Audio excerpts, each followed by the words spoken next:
je remercie Carole et Richard d'être venus pour cette conférence de presse et d'avoir accepté de la faire.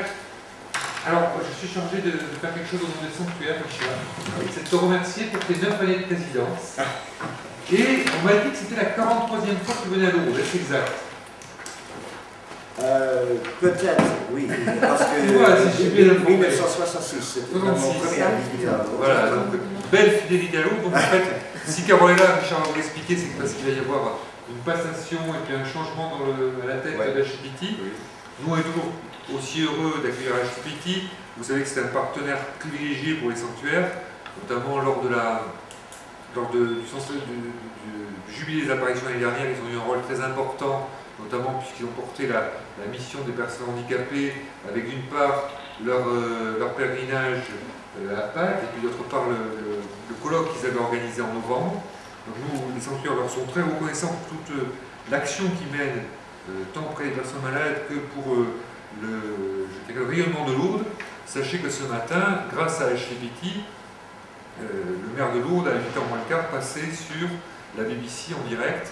Donc il y a eu une émission qui commençait vers 8h moins le quart et qui a dû se terminer vers 9h, non? À 9h, oui. Et c'est pour cela que notre président du conseil, Dr Michael Madoin, ne vient pas. Donc je vais laisser la parole à Richard et à Carole qui vont vous présenter donc ce 53e pèlerinage. Oui, de HTPT. Oui, c'est vrai. En tout cas, merci beaucoup de nous avoir. Merci Pierre. Alors, comme d'habitude, on peut expliquer, vous avez le dossier, mais on peut expliquer que les choses spéciales de HTPT, je crois, c'est que nous sommes une organisation séparée dans les petites groupes familiales. C'est un grand pèlerinage, mais avec beaucoup de petits groupes. Carole est une responsable d'un de notre groupe d'enfants. Carole peut vous expliquer combien vous avez dans le groupe. Oui, oui. Je peux vous décrire, mon groupe est assez typique, je crois. Oui. Nous sommes 23 personnes en tout, dont 9 enfants. Et donc 15, c'est ça? 14 accompagnateurs. Je suis nulle en maths. Je peux vous dire qu'elle est excellente dans la langue, puisque je remercie Carole, parce que bien souvent elle a assuré les travaux de traduction pour nous de façon parfaite.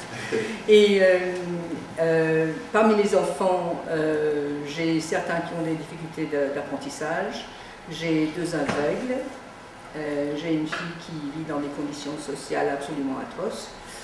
Et chaque enfant a son accompagnateur pour la semaine, aussi, parfois 2. Ah oui, j'ai un enfant à mobilité réduite aussi, et sa petite frangine, parce qu'on a le droit, c'est dans l'éthique de l'association, si un enfant handicapé a un grave problème, on peut aussi amener la petite sœur ou le petit frère pour qu'ils puissent quand même avoir des vacances.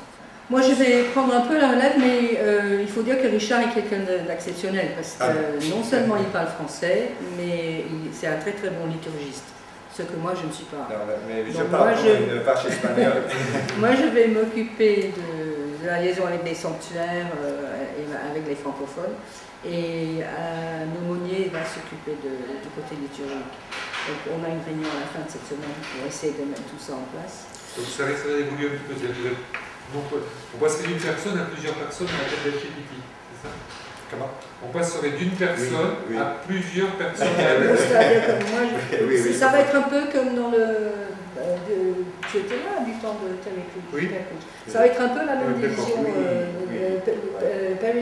Perry s'occupait de la liturgie et Terry de la maison avec les et quelqu'un du groupe de quartier général fait les présentations, tout cela. Il faut savoir que dans le civil, quand il n'est pas lourd, il est avocat, Richard. Donc c'est vrai que ça occupe aussi un peu.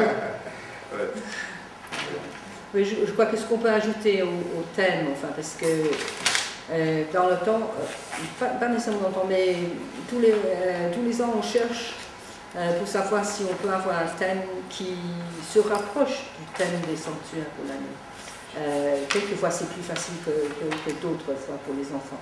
Mais je sais qu'il y a plusieurs groupes Bon, on va faire We Are One jeudi, mais mon groupe, par exemple, on fait Bernadette, notre amie, dans le courant de la semaine, parce que c'est un si beau thème pour les enfants, le thème de Bernadette. On était un peu déçus de ne pas pouvoir l'utiliser. Donc, il y a plusieurs groupes qui se sont dit, bon, on va avoir, cette année, on va avoir 2 thèmes, c'est ça. Enfin, il y a le thème de Bernadette. Parce que, pour nous, Bernadette, c'est vraiment sensationnel pour les enfants, parce qu'on peut dire, dans mon groupe, j'ai 2 ou 3 gamines de 13-14 ans handicapées.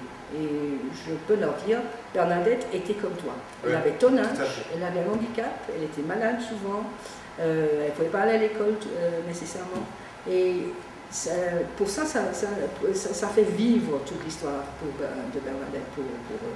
Donc cette année, les Irlandais ont choisi le thème Bernadette, notre amie. Et moi j'ai imité. Donc le thème de Bernadette y est aussi cette année.